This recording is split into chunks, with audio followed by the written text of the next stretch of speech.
90% of dragging you see on social media are all arranged, are all paid. Mana, some people who joined Facebook yesterday will think that see, anyway, if you chief traditional Okeke, and I about why war. Okeke man na agba war. And now I'm na Okeke na agba war. These are the things AJ grew a page. These are the things MJ making AJ grew a page. He got whom they can hit and about war. Now, no, MJ. More than I hit face to face. Now, you want is it? Or you have a war. Oh, when you have a saga, when you have a tarnishing of image.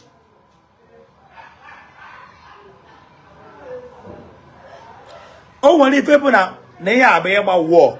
When you people now, they have a tarnishing of image. Oh, we're gonna say some comments into the Jpac before my talk or to Ogechi. Somebody saying, Chikalan, don't worry, I'll come about that one. Business is confidential and business is secret. I believe it on social media. And I don't want you to be dragging me to it's best known to me. You understand? The most important thing is understanding. Do you understand me? So, if I need on social media, we had on social media. It's I get that no like that. Somebody that Abia might be a bit I don't know. I every nation, every world, everybody. Mano aya jaka ebubuto onwe. Obiarua Roy chaka mo. Ndoro de chaka mo testify ya na ife ana aru oru. Etunsu we bia kuo kwe brother na ihe ndị mmadụ rụrụ kwuru ebe ị nọ na achaka mmụọ anaghị arụ ọrụ. Not only me that did the video, many people bought the video, and everybody now for here, but yeah, practical. Here, practical. I am not dragging that man to tarnish his image. He is not the only native doctor in Anambra State. I was just analyzing. There is a difference between analyzing of video you saw on social media and tarnishing of image. I was only analyzing Ayayanando video. You don't have business with Onye Nsu like Jpac. Oh, so it's like Jig. I was just analyzing video of Ayayanando. And do you know analyze? That's what the end there. Some people busy and about the saga so that Jpac and them would image here. Nanya 2025. My name will turn to Omekanteno 2025. Omekanteno stroke Azwanoka 2025. By God's grace. I can never tarnish your business. And I can never bring you down. And I can never plan to bring anybody down. Somebody said that, what about Ezobi na Asaba? Ezobi bụ onye Igbo. I only did two videos to Ezobi na Asaba. And I was telling him, you are a native doctor, fine and good. And the Omenani Igbo, Buna, in the Omenana, go to your father's land, Nebe. Go and do your native doctor in your father's land. Or Ben Nag on a mega forbidden. And nebe on a mega forbid your native doctor. Go there and take up your land, your possession. Kero your native doctor. People will patronize you. Is that the bad thing I said? People say not drag Ezobi. I did not drag Ezobi. Cause Nanyama Jake will quote a private jet of $240,000 US. I only analyzed Ezobi na Asaba. Jeff Ezobi na Asaba. Na mo me analyze no go $240,000 private jet. Nga Ghana may analyze may comedy.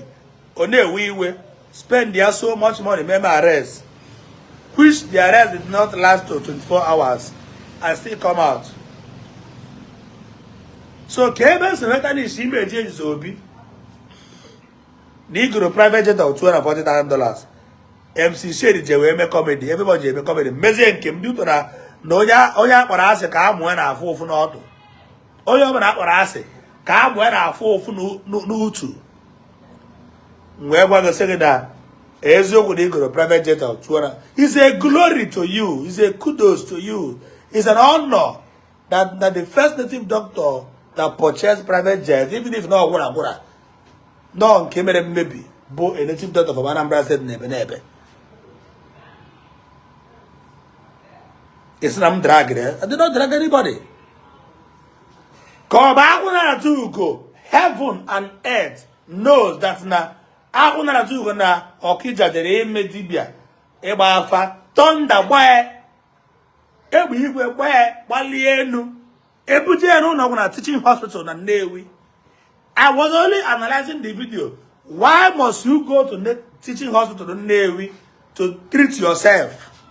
Ebi makwa na gịnị na ị nwere ọgwụ nwee ibubo nwa wele. Kedu ihe thunder ya eji gba gị? Na before thunder before mkpọ na ana esowara ka i wee mee ọgwụ gbalie gị nwa bụ dibia enu.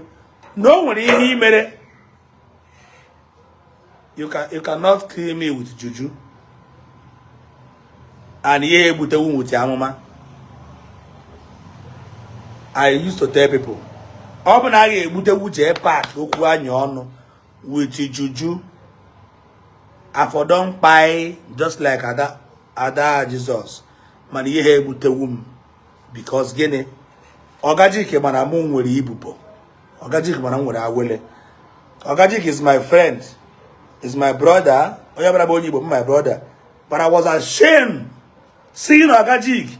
Ogajike mana obra na asika aseba na asere o we seba we na asere. O nwere ife na akari onu kata mana mare kpasa nkata o ịgwa m ife mpụta na public na agwa gị sị na onye asịrị m onye ana. It will make people not to trust you again. Ogajike mana o nwere ihe jikọrọ m na ya na abụ which I can never say that thing till my nwụọ. They carry secret and I go carry secret in that grave. Ebe from now. Ebe from now, I go able security madam Bailey. The day I will buy the day ma no channel one. You have started again. No let me cure Oria and I have what you. Everybody want Jpac. Because of Jpac, stop talking for a few times. Internet Juoyi. Internet haga Juoyi now. We will make internet very hot. This is social media. If you're not conversant with social media, you delete your page and get out. We must be talking. You cannot just go on Monday morning, open your shop, but let's see here na Alaba International, Raya na Oduade, Raya na Aladibo, Raya na Mukogosi, Raya na Mbo, Raya na Aba. It is here, but I'm open my shop. That view time page, you live video. Jpac, you talk too much. I talk too much of video of 10 minutes for the whole day. That makes Jpac talk too much. Oh, Jpac, you once said you will. Yes, I will reach out to Matthias Ezako. The only way I am not agreeing with Matthias Ezako because I'm a Christian. I'm going to because of Matthias Ezako, wait now year of being a Christian. I'm a Christian. I will remain a Christian till more. If you see me, Benedict Doctor, we are all friends. If you see me, Benedict Doctor, we are all friends. Jesus Christ visited the one Ajadu. Jesus Christ visited the one Yoruba. Jesus Christ visited Nicodemus. Jesus Christ visited all, even Onya Akulakula, a harlot. Jesus Christ visited every unbelievers, you can imagine. Even Benedict, I practice culture and I practice Omenana. So don't use because I'm from Bay Dibia, from a native doctor, and I use a nature something to do something. I'm a Christian, but I'm Christian in Darwala, I'm Christian in Derry, I'm Christian in Day, from Monday, maybe they better Sunday. ebe a na ya chukwu ihe n'aka ihe onye ga-abụ ka ọ ga-abụ gọvanọ eziokwu I see you ife onye ga-abụ ka ọ ga-eme gịnị ka ọ ga-abụ abụrọ m Christian ndị arụrụ ala but I cannot deny being a Christian. I'm a Christian. But if you want to use the name of the Jehovah and cause nke ndị agha wee gwuo wayo, I will bring you out. Because also again, do not take the name of the Lord in vain. Do not do what? Take the name of the Lord in vain. If you want to use the name of God in vain to catch out or to scam people, I will do what? Bring you out. And if you want to use the name of Omenana, because the name is Omenana, I will still bring you out. Ogechi Okeke dị Chineke yogi. O nwere ihe jikọrọ mụ na gana abụ. And ị ga-anụ ya n'ọnụ m na public. I can never bring out our discussion na public. Wee sị na ihe m na Ogechi Okeke kpara. And you know that, Emma, you just want to drag me for nothing. If you call me on phone, Jpac, biko, achọka m iji afa gị wee trend, no problem. I invented a good news on social media. More good news in Igbo. And you can't do it than me. In way he made to see me. This is my when I was a child. When I was in primary school, I made debates. I made a class. I made quiz. I made debates. More than I like good news. I started reading news when I was in primary 6. I started reading news when I was in JS 1, 2, 3. When I go to Congo, I got my school in Navy. Like this guy, on Imo State, this guy, name interview on Uncle Jake, name interview. On I thought I enjoyed the guy. Man of them to have a beautiful interview. Name I'm on my swallow.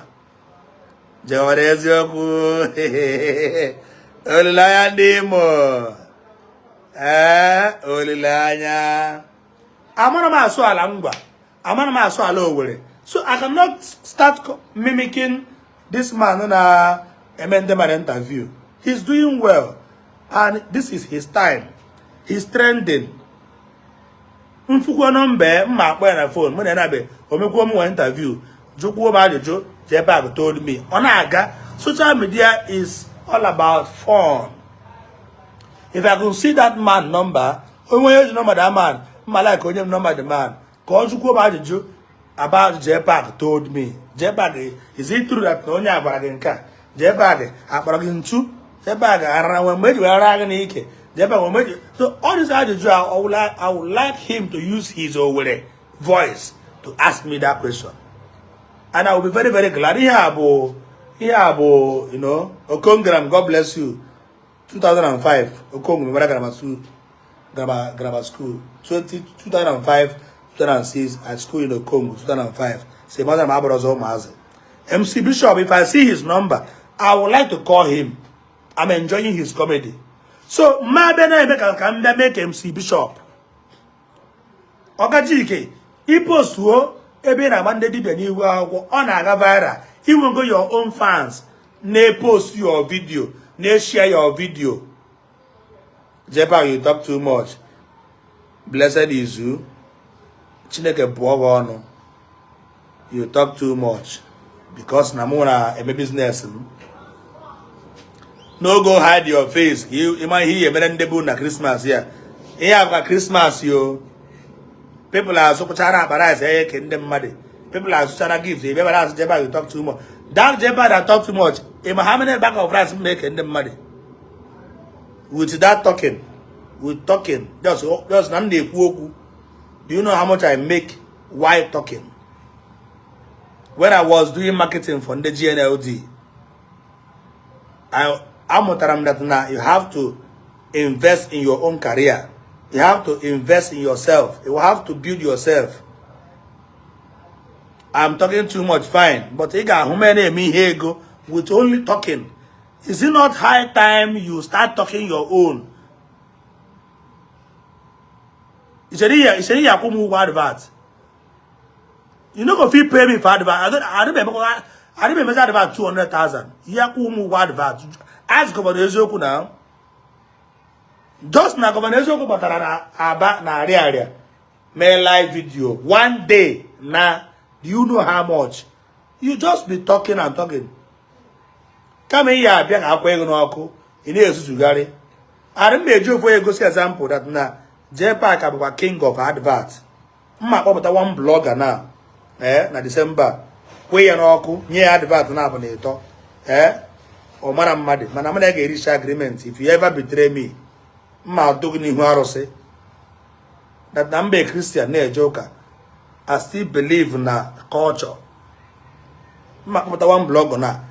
Doing in Waro Sarah, many adverts. Connect Yagi. If betray mu, Arosebaya Kubogi.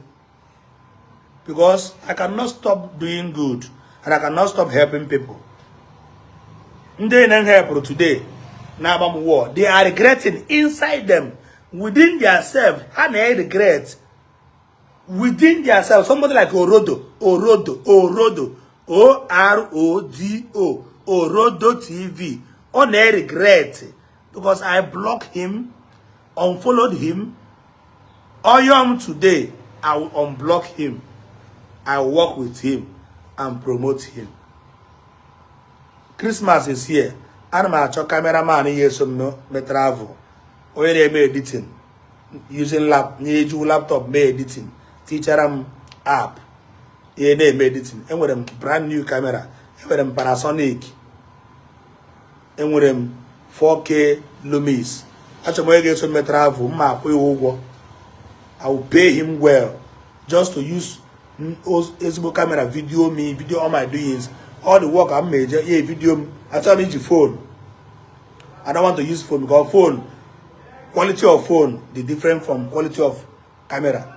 I need a cameraman. Here's some guy everywhere. He will be a cameraman and also an editor. A very professional editor and a cameraman. I will give you all gadgets you need because I bought every gadget in China. So camera, the laptop, the internet, the age, just be doing your work.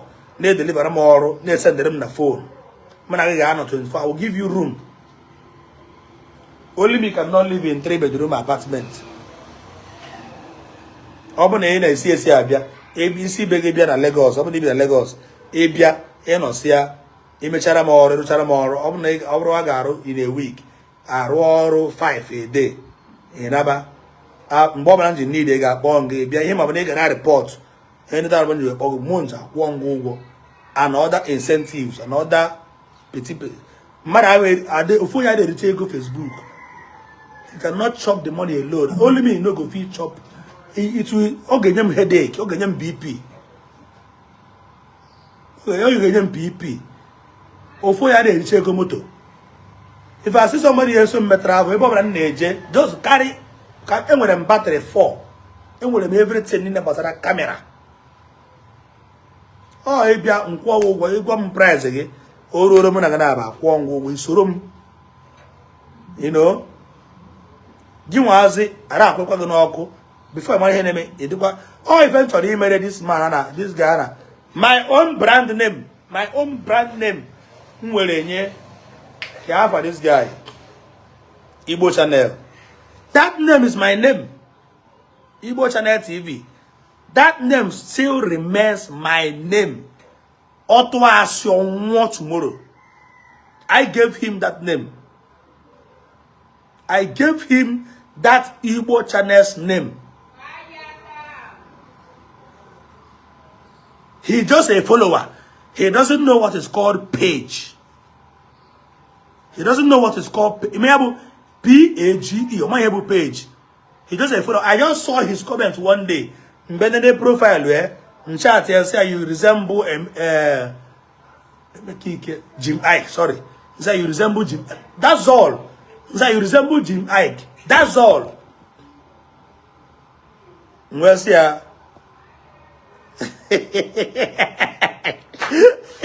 why not use Jesus Christ? By the arrow say, oh my Jesus, he will Jesus is merciful God. Jesus is merciful God. I like him better too much. Oh, better Jesus better than them Christian. But than them Fulani, Jiataya Kaji. Jesus, you know, oh, merciful God. I'm like in Kepam. I don't say, justice instant ozugbo power of old piam ya pia wuru onye ozugbo na-eje mbo that can for this guy Igbo channels Join the Igbo channel ka onye nyere that name nwe kpọkọta Igbo channel nso because akpara m ogbenye well akpara m ogbenye well atara m afọ arahụgo m na under bridge na Lagos agbago m ọkada na Lagos na-agụ ihe atago m afọ maybe na mmadụ if I see things that happen around me no they shake me agbago m ọkada na Lagos atago m afọ anyago m danfo amago m conductor anyago m ambulance anago m homeless na Lagos onye ha bọrọ m na Lagos bụ onye amị bụ onye ha bọrọ m na Lagos amara ahụ na barracks na agba ọkada during the time of Tinubu mgbe Tinubu bụ governor of Lagos State. That was when I was doing ọkada in Lagos. Check how many years. Most of you know on Facebook amụbeghị mgbe most of you know on Facebook today amụbeghị that time. I was a ọkada rider when Tinubu was governor of Lagos State and Obasanjo was the president of the federation. During the time I banned Okada during the time of Obasanjo and Tinubu. I was doing Okada there with Ndami. Na Central Vehicle Depot Ojo Alaba. Ojo Baras. I been nara and konye one of my friends onye Igbo bonye Owere. So I know what it takes to somebody do homeless or somebody need help. That is why even in my house now my wife no go there onwe stranded na say baby pikoni ka onye abara ho 2 days. Ama m ihe ọ bụ mmadụ dị homeless. Ama m ihe ọ dị mmadụ dị homeless. So I don't like you alone. I'm like you know. I'm like oro busu. Yeah, I don't like it. Well, before I married, I paid for 3 apartments, 3-bedroom flat, furnish everything. When I want to work AB. But at the time, Nchabande Managana Achiochi in the comedy pa. Important comedians, I'm gonna have a biri. Yendi debo, all to do to us, Atasion, CN, CJ, everybody reading the general content. Just come on under money when we can amoramo. Then when Makaratoka, Namana Madibi, I need human being. I don't need to live alone. I don't want to live alone. All my loneliness, and you know that I must marry because the loneliness is too much. At that time, Ndemona have each one not gonna have her. She boy. Mona here with his friend Alhaji Musa. Han Chineke Mamara. I'm gonna that because the account was a problem. I'm gonna that the account. I'm gonna that the account. Hanabu. The first money she boy catch is worth 1 something million. It was one apple. Catch she is able to go. For Jack Wagon and Leki. I was very happy. All about my wedding, famous Bego. When he was praying me, I was laughing, say, wow. At least I don't go more than 4 months to 5 months or 6 months. I only want to listen now. Page with a problem. Chineke mama page and way revive her back. Catch her out. Today, she boy I can make content now. When a shop na aja, ebon a rock because Ogru medical. He's a medical student. I never encourage only son. She make a man don't want to go shop. A woman a chemist shop on a rob with them content. A lot of them, name them. When I come poor, Nabahuru, I'm a Bazulu again. Because I'm like him, Bokatoka one day. So I got you come out of me, Hepatra, Ogabo. It's she bomb war, bomb na phone, name number. I'm phone mood, the about number. Kirina like it. It's she bomb war, born in a phone, banning war, same nature bomb war. What a number get here?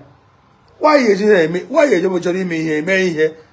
Eba, and people now for me, Jpac bouquet, Jpac bakery. Still, if you buy a joint of grill, but no one here to come on an apple. Good as Jpac, you talk too much, you don't have secrets. Madam, many secrets sitting in the manager. I can never say it until I die. This is a man, he get your okay. Come on, my dear, castigate, baby. A block one ban one delete a number. Come check for pam na my platform. All the number get here.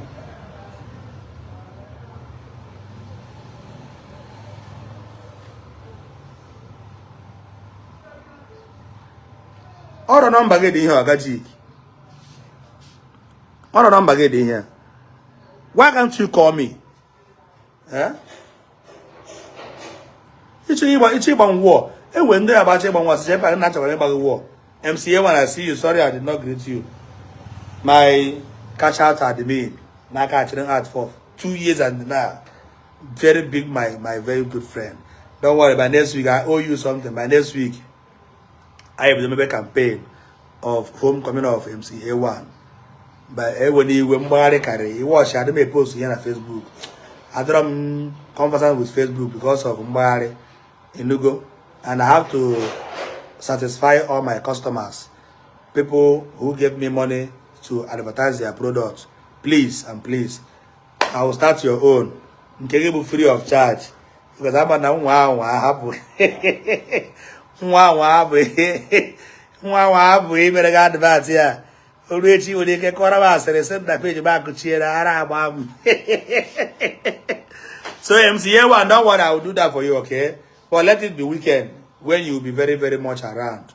Because I'm bringing here Saturday, so that you will also be around. I will also invite you to my page. We'll discuss, know how to push it up, and people will buy tickets. I mean, I promise that I will buy tickets for 10 people. I'll buy tickets for my fans, 10 people who want to attend MCA1 show, January 26, right? Yeah, 25 or 26. 5,000 for regular. I'll buy 10 tickets for 10 top fan in the Northeast. In the Choribia show, MCA1 and for Jimmy. I love you. So Chokomilo. Ezbo Chokomilo ko on the fake page. Chokomilo who wish Arsenal fans page. Brother, or go abo ezbo Chokomilo ka akuchira account give me pay account also. E mo no ha randi ro ahụ akuchi account mara akuchi ara account we gba re bazie. Nna biko nudo. Which of my data did I use up to? That I may never go sign. Can see man in Nigeria. I know my life care.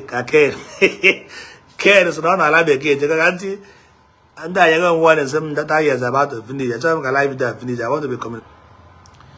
I am back. Network want to be disconnected, but I am back. I'm load do more credits. Nah.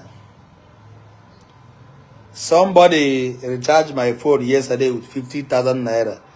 I was sleeping. I woke up this morning and I saw 50,000 naira recharge card. I don't know the person. Maybe he's one of those people that have my number. And I'm so much happy. If I know the person, I would have. Though I will not show you the number, but I know the person. Sorry, I don't know the person. May be weird. Until 50,000 naira recharge card. So. Mazoro Madi 10 tickets. Madi 10. I'll buy ticket for them. For MCA1 homecoming. Ewululu si China Azam. You know the reason why China Azam will be attended that event because on Azam for my wife. You know I love my wife so much, so and anybody in Azam for my wife will also benefit from me.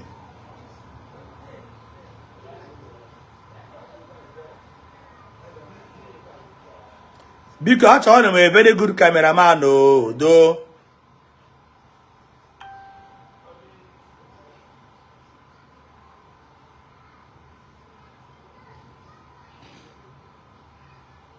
I'm a very good cameraman. When I get no. At least all these adverts in the shoot in the money. And with them camera where all the gadgets, but I cannot be using my iPhone. They shoot in the money or you know, I'm gonna add more professional. I will pay you good. If you are idle and you know how to edit, I'm going to say editing. My phone number is 090-249-1001. 090-249-1001. You must base in Lagos. Yes. You must live in Lagos. If you are around Agor, Festac, Alaba, Ojo, Mainland, Ikeja, you must base in Lagos. Achara mo the fa. Name travel, you join me. Onye kpọọ m ọrụ outside. Ngwe na ị agbara m ticket, gbara my PA ticket. Ị ga-agbara m ticket, gbara my PA. Ngwe na ọ ga-agbara m my ticket, gbara my PA ticket. So, I need a professional cameraman, not camera woman. I'm married, please. Everyone, name editing, name camera. Don't chat me. Don't come. I don't want a scandal. Don't want marriage scandal. I'm very, very much careful these days. Even everyone be careful, I'm very careful. Somebody will take everyone back home. Some of them are safe to pack. Send that my wife, na Jpac, the guy is romancing somebody, you know. Nobody had a boom okay. So it's actually why do okay. I maintain my wife. More come to my wife or to home. I may pursue, I may look for her. She no look for me. You know. Actually, my own tough time. So I valued her. Everyone no call me 09024911001. I need a camera man.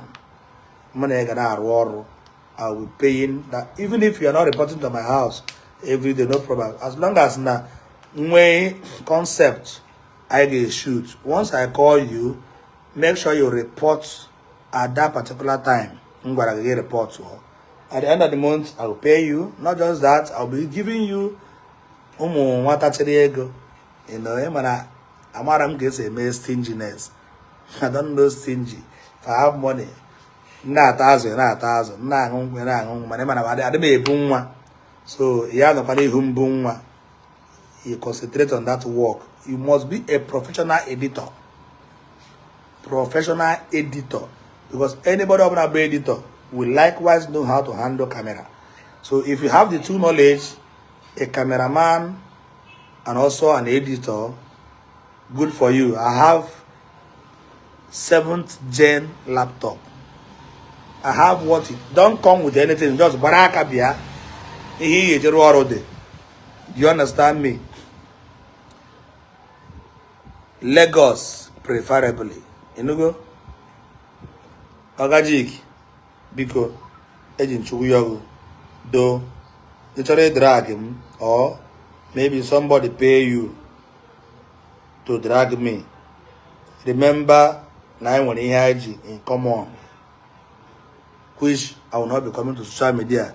Now I say, I'm still on live video. Don't call me now until I'm through with my life. Because, you know, go please. And then I'm on the phone now. Who now was now? Oh.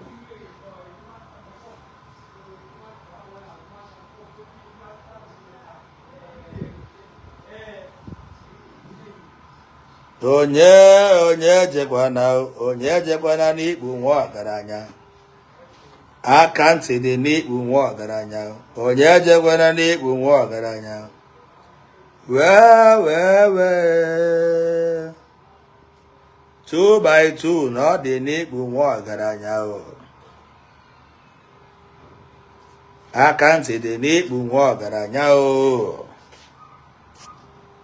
Ana mayonye Okeke onye jekwene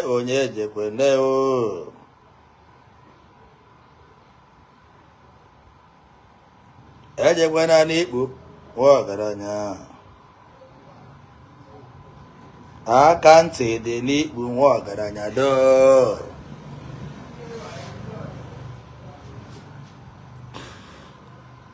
God bless you for those that are dragging me. Ejere m Abuja end of the year party ndị akụrụ ụlọ. Nna wepụtakwasị m na Jpac. Na I started following you when I drag you. You're a very nice man. At least if I leave more than 5 companies even the popular ICC construction company. Since Jpac, give me your number. I want you to run business for me. I saw you when they are dragging you. I pick interest. I know you are a good man. So, Kara, when they let you picture, I'm going to drag him. Jpac, I want to. Jpac, Buhomo. Jpac, Bunga. Jpac, idiot. Jpac, Bunga. Anyway, belly face back, belly face front, belly face right, belly face belly face belly face America, belly face belly face China, belly face South Africa, belly face Egypt, belly face ever. God bless you, you know. Honestly, actually, he paid me, but my brother said, "Nah, I'm out there, a promo, unpaid promo." Onye jekwene do. Onye jekwene n'ikpu nwa ọgaranya. Aka ntị dị n'ikpu nwa ọgaranya.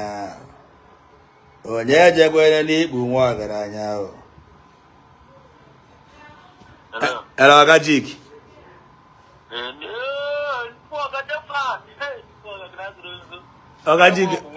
Ogechi ga-enwe m ọgwụ abụghị ndịbịa ka ị gara nwere ọgwụ nwee ego abụghị m gị gwọrọ m oke ite ị gwọrọ m oke ite nna gere ihe ọjọọ m mere gị iji tụtụrụ m na ị chọrọ ịgbanye ngwa ịbịa gwa m na WhatsApp sị m jee ebe a gachara ịgbaghị wọ mba eme understand na mpụtakwa ebe ha nchi ọchị gafere ihe na ịtụtọrọzie m na-egbu m ka igbu rie na-asị onye olesi chọziri ọ bụrụ ị chọrọ ịhapụ dibịa etu okonwu na-achọ ịhapụ ịgba ndị dibịa n'ihu akwụkwọ ị chọrọ ịhapụzi ịgba ndị dibịa n'ihu akwụkwọ mba njọzi na-enye gị example na ọ bụrụ na ị chọrọ ịhapụzi promote ndị dibịa no content fine and good anya ọrọzi Igbo ka anyị bụ anyị akwụghị onwe anyị n'ọkụ onye a promote onye a promote onye a ba afụ vidiyo ahụ emere before ị na-ata m ka ị tarie m people bịa believe ogo Jpac ji wee sị Jpac bụ ekwesu nsị nna anyị chọrọ igburu nna ọ bụzi mgbe agha ndị iro m na-egbu m ka ịbaze join zie ha nara egbu ma ọ dịrị mma nna m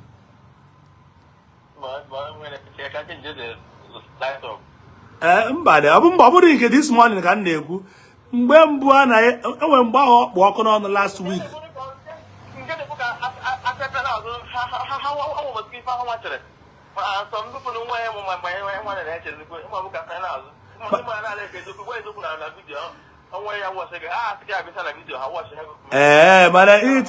mana a na-agba na-asị mana ndị na-awọchi ya o nwere ndị nwere low brain o nwere ndị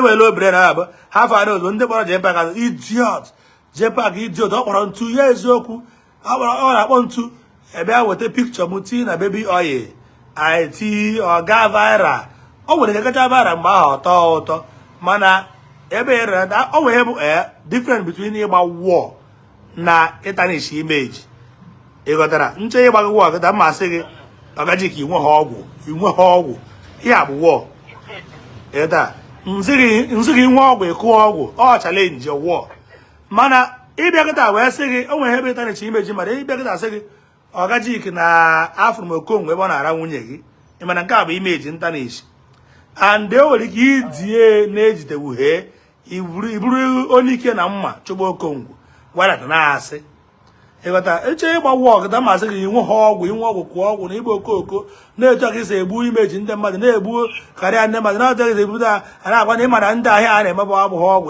n'ịmara onwe ihe bụ kantamotin na onwe ihe bụ si na ihe ị na-eme anaghị arụ ọrụ dị na si gị chalenji si gị ọrụ ọrụ gị bịa mee ka ọrụ ọrụ mana onwe ihe bụzi na ebubo ịmana ya onwe ndị Igbo aha aghọta ebubo ibo mmadụ ebubo si gị na ihe anyị nọọ etu a ka isi wee bịa jee wụọ aja mpe Okorie akata jee zuo ohi wee pụta datin bụ ebubo ma ọ bụ mmadụ asị gị etu a nakọta nsị gị ayiwa nwunye gị iji emega anyị na ara mee gị nwawere ike emụọ amụ mana ị na-akpụ ụra ịjụọ nwunye gị ahụ sị gị babe ma Jpac iweta pikchọ ngosi ya sị gị mba ama ya mana onye asị na ọ rara gị ọsị God forbid nwunye gị aṅụba iyi gị nwazi ị ga na-efe na nwunye gị na-atụrụ gị asị nwunye ga na-efe iri na gị nwazi na-ebo ya ebubo ọ gasa na family ịghọtara ọ gasa go family so mụnwa ana m ala ka agba m wụọ because ama na onye ọbụla gbara m wụọ na-eme m promo ọ ga-eme m afọ ma adị constant na Facebook mana oge ọnọdụ ga-etu agụta ịnọ n'agụta ị na-eme omenala o nwere ihe mere expect ebe ị nọ mụ na gị na-abụ mgbe anyị na-agba akwa ọkọ vidiyo na Facebook a na-agba ya vidiyo ya agba ya promo ana m apụtara nke akpa fụgị fụkwa onye ọbụla alasị nwa ya ma ibe ana gị nwazi abagobe akwa baa azụ nọ gagharịcha fụ na onweghị ihe zoro ezo dị be na be onye ọbụla na-aba be na-akpagharị even ebe a na-agwọ ọgwụ na so mmadụ apụtazi gwa gị sị gị na akwa na-eji isi mmadụ erekwa ọgwụ were kọndọm na-erekwa ọgwụ ọ bụgo na ọbụla gwa ga-agwa na ị nụrụ ya outside for the fact na imetụgo ego akwa ọnụ ihe ọsọ ya bụ na adịbakwu na onye mee ihe ọjọọ si agbara na o mere ihe ọjọọ asịrị gazị na irigo mmanụ erie ose erie ụtaba ya metụ ihe oriri ihe akụnụbe ya ọnụ ana ya a na-ekwuba asị ọzọgara bụ na onye your best friend na-ekwuru atụ ihe apụta pịasue si ya na nke ikwuru abaha ihe aza na nke ikwuru abaha ama na edele na-ekwu na ị ga-apụta pịasue si ya nna nke ị na-ekwu na akwa na-eji mmadụ eme nke a na họteelụ oge mana enwere ike ihe ahụ ekwuru na nwere ndị bụ low brain apụta ha echeki out na hotel that boy si na ha amaala ọjịzi ịghọtara o nwere ihe na-eme expect na dị social media everything na-abụghị ego Ifeanyi Ubah bịa nwụọ wee chetara na nwee mara na in this life ị nọ na make sure you live it will if ọ bụla ga-ebute gị 10 million naira to go to hospital ree ana gbaa mbọ fụ na ede ndụ maka onye nwụrụ anwụ tiri eti ị mara ndị niile bịara akwamozu Ifeanyi Ubah bụ ndị na-eriteghị ihe n'aka Ifeanyi Ubah tere ndị na-abịazi ha akwamozu Ifeanyi Ubah bụ ndị ritere ihe n'aka Ifeanyi Ubah ama mmadụ na onye Ifeanyi Ubah biri G-Guard ma ndị obiri Tundra ma ndị obiri Formatic ma ndị obiri moto ma ndị o mere ọrụ ụlọ ibi ma nwaaba Nnewi na-akụ egwu Ifeanyi Ubah rụrụ duplex abịa ha akwamozu Ifeanyi Ubah ibi ma uwe zu oke ebiri moto nke mbụ bi nke ịbụọ abịa ha akwamozu Ifeanyi many people niile Ifeanyi Ubah help one word the other did not come akwamozu Ifeanyi Ubah no ndị na-erite ego n'aka Ifeanyi Ubah bụ ndị bịara akwamozu. That is why in this life make sure you live make sure that na ede ndụ dị ndụ ihe ọbụla ga-eme ka ị nwụọ ọ sị gị jee ree na gị na-ere ịghọtara so etu akụta nwa amadi ahụ bụ Chigozie Nwangwu nọ is a very small boy mana n'ahụ mana ọ bụrụ small boy n'ego mmadụ bịa kịta ba kwuo ihe ọjọọ kwucheche that boy nwere ike ọ bụrụ everything ka na-ekwu ọ bụrụ everything ka a na-agwọta n'ọgwụ ịghọta o nwere ihe ọgwụ ya arụ nwee nke nature ya arụ ọgwụ ya arụ nke ihe gbara ya arụ ka ọ ga-arụ mana business is business mmadụ nwere ike ebe a nọchazie ntụ wee si na hotel that boy check it out because of ihe ekwu na Facebook gị nwazi ịma na akwa ọkọ fog na occasion anywhere any day ma onye gị ego enye gị mbọ ndụ ma onye gị ego ọ ga-enye gị mbọ ndụ o megoro m ọgọ mere gị nwa ọgọ mere akpa mma na ọka ọgọ mere this guy na ụmụ mbọ many people ndị agụtara ọnụ ma ndị agụtaghị ọnụ ka ezi ka esi na-ekwutọ that young boy onye ọbụla agba nkịtị na ihe abụ bitere ya I no go lie you no matter na ịmana ọka mụ na mụ na my best friend nwere problem ebe ọ na-try ka ọ bring ya somebody down I swear that one ka m fụchara ọ gbawara m obi ọsọgoro ebu na o nwere gị ọsọgoro ebu na akwa mere akwa bụ ekwensu akwa adịbeghị bad to me and even in as much as na akwa adịbeghị bad to me I can never see where they are doing bad against him mgba nkịtị like mgbe onye na akatọ ga-afe na nyere 3 million. Anyị na-egwu nke onye 3 million naira ka 2.5 million. Mụ wapụtara pịasuo akwa si akwa agwakwara nwanye onye ahụ 1 naira. I know that boy. That boy ya bụ onye pụtara na nke akwa wee were afa akwa wee mepee page last 2-3 years. Mepesia page were afa akwa na-egwu wayo. Ụmụ nga akwa mgbe a dọra bansa na arụ na nke akwa wee nwude the boy wee pịa ụtarị. O wee see foto that time ka video dobe na-eche appropriate time ọ ga-eji agba akwa wọ werara ya ego. Ihe a bụ onye ji afa akwa wee mee scam. Wee nwude mgbe a na-eji afa akwa eme scam. Onye bụ mana dudo na akwa anaghị achọ problem. O were ego ahụ nye gbakwa ya sị na ego ahụ nyere marụ 1 week ọ ga-agwụ. Kwuchi mma na ego ahụ gwụrụ. What is 3 million naira? 3 million naira is ego ticket mmadụ na-agba in a month. Or within 2-3 months. Agbana ticket ego eji ebe travel. And ego ahụ gwụrụ. So o wutere m na that young boy passed the difficulty just because now somebody who hated me want to use that platform to bring him down because you hate me. If you hate me, when you have all comedy, you made a video was I'm an the video, so I can never reply you on Facebook. I don't reply about what's the you self, you know what I mean? In America then. Ị na-agụ na ego na edobe ego ekwucha ego ego a afere gị nya na Nkwa Ọkịja na Nkwa Ọkịja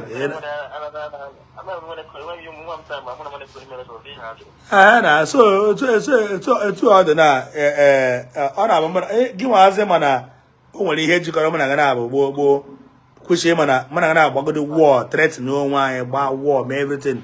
I cannot just come and be saying nakwa ihe Ogechi Okeke gbara m na ihe o mere nakwa ihe o mere. No, echi ya ama nwoke emebe ntu is not good. Ka ngwazie gị uru ịkwụsị saga pụtara yes, saga bara uru one way and baha uru one way. You chọrọ build your page, you can build your page with saga, yes, fine and good. Everyone na chọrọ ịpụta mana ihe o mere megidere iwe ruo 100,000 followers. My brother kwụsị saga. I continue na saga, ọ ga-eme gị onweghị reasonable person yenye gị ọrụ. Even my child education, you cannot pay for anybody. Eja gị nwamba. Radio na-ekwu. Saga ya eme gị eme post ru mmadụ child education. Nya, mmadụ menye gị picture nwa ya si ya biko post ru m child education. Mụnwa before m post ru mmadụ child education 100,000. Ọ bụ na eju hapụ unless na ebe my very close friend na enwe bụ amụrụ onye amatago onye abụ far back friend post onye get free because I'm going na in one way or the other you appreciating me, you know. So biko I na grow page with saga ka I grow ya well. E nwere difference between saga and ebubo na-egbu obi. My wife ịmana ọ mara mma agwụ oru echi na ọsị m babe ya na-akpọ ntu nsị ya babe ana m akpọ ntu ọsị m gwa m eziokwu ọ bịabaziba m babe ka anyị nyoye ike gị na na-akpọ ntu gozi mana mana my wife anọgo nnukọ ihe ọbụla mere nwoke na nwaanyị mee agreement lụọ di na nwunye na onye ahụ abụzighị ọ bụ ụta go bido relationship then my wife ma mara m everything mụ na abụ na-awụkọ ahụ na-amịkọ ọnụ and a married woman cannot watch his husband na-akpọ ntu ya na na-abaka na-alụ okweteghị na ọ ga-alụ di na nwunye weles na nwaanyị bụ iberibe nwaanyị bụ nwaanyị chọrọ ibuild family ama achọpụta na nwunye na di ya na-akpọ ntu jekwa na-alụ the person ọsọkọta enwe ego ka Elon Musk unless na ịchọghọ good for you then somebody like that mụ na abụbigoro n'ụlọ mechaa wee bido lụba di na nwunye all those things ọ chọpụtara ya ibezie kịta na-eguzi ya nya o nwere ịma na ụmụ nwaanyị nwere low IQ mentality ụmụ nwaanyị na-enwe at times o nwere ike jụọ gị baby na ihe a na-ekwuru eziokwu o nwere mgbe kpọrọ ntụ ihe dị ka 8 years ago otu ibere gị like that mgbe ị mere emechaa kwụsị ịzaba azịza sị ya no ọ bụrụ You self, if I agree here, others agree, I will forgive them. Man, you, I know you. Man, I know man. We change him and make cool on Facebook, and you know that. I don't go tomorrow. Give myself, you disappointed. Na Jpac, I did one secret. Na one kadam na parang body and body and kitchen. They buy now. What wrong man now? I don't know.